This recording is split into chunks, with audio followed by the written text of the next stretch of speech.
Voilà, bonjour, aujourd'hui je vous propose la présentation d'un des peuples de Terre d'Errance, le peuple Oélian.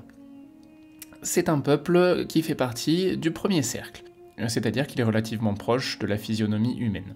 Les Oélians sont très répandus sur les terres de Mira, notamment là où va se dérouler l'histoire, sur le grand continent d'Eïdaran. Les Oélians sont relativement grands, environ 1,80 m, et ont la peau allant d'une couleur grise à blanche. Ils sont recouverts d'un pelage plus ou moins long, pouvant prendre de multiples teintes.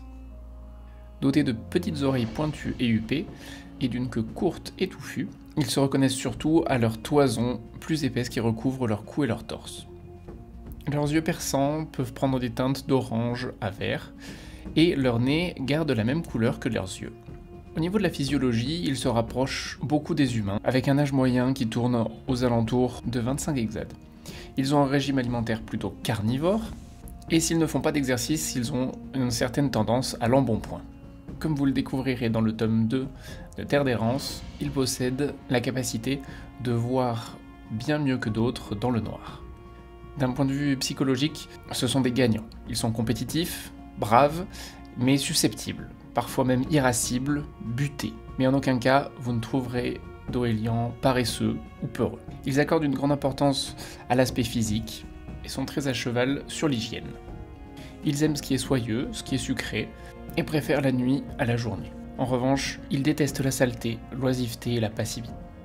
De façon générale, les Oélians vivent dans les plaines forestières ou de basses montagnes, autour de clans soudés, nomades ou sédentaires, menés par un mâle avec son harem. Ils accordent une importance relative aux religions et aux cultes avénides notamment. Ils ont une langue spécifique qui s'appelle le feul et que seuls eux parlent. Leurs relations avec les autres peuples sont en général bonnes et ils ont une tendance assez marquée à la sociabilité. Ils sont assez proches de la nature, c'est pourquoi beaucoup d'Oélians se tournent vers le druidisme ou les flux sacrés. Ils délaissent la technologie qu'ils préfèrent laisser à d'autres peuples comme les Minks ou les Dreid. Enfin, au cours de leur évolution, certaines ethnies se sont démarquées. Il y a notamment les Soélians, qui sont plus velus, mais aussi plus gras, moins portés sur l'activité physique, mais beaucoup plus sur l'esprit. Ce sont eux les plus susceptibles de tous les Oélians. Les Ophélians, eux, sont adaptés aux grandes plaines, comme celle de Ran.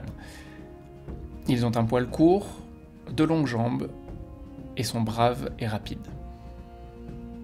D'autres sont plus adaptés à la vie en montagne, comme ceux que l'on appelle les veilleurs des cimes. Ils ont une épaisse toison de poils blancs et drus, qui les protège du vent et de la neige. On en retrouve encore quelques-uns dans les hauteurs des Dents du Givre, continuant à assurer leur tâche millénaire de surveillance des terres blanches. Enfin, il y a les Olicans. Ceux-là ont évolué de manière plus bestiale, plus brutale.